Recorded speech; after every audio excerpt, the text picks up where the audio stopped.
Indra Bekti tak bisa lupakan kenangan romantis dengan Aldila Jelita, akui galau saat putuskan cerai. Presenter Indra Bekti rupanya belum bisa mengikhlaskan pernikahannya dengan Aldila Jelita yang sudah berakhir setelah diputus cerai Pengadilan Agama Jakarta Selatan. Indra Bekti mengumumkan dirinya menyesal sudah sepakat untuk mengakhiri pernikahannya dengan Aldila Jelita yang sudah berjalan selama 13 tahun. Bekti menganggap proses perceraiannya memang tak disetujui oleh Allah, karena ia merasa pernikahannya dengan Aldila tak harus berakhir.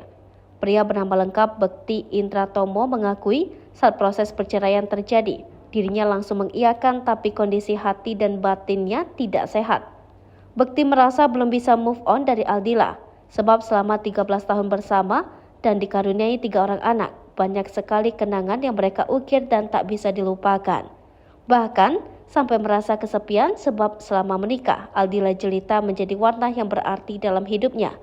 Indra Bekti meminta doa masyarakat Indonesia agar ia bisa menikah lagi atau rujuk dengan Aldila Jelita, karena menyesal telah menyetujui perceraian mereka.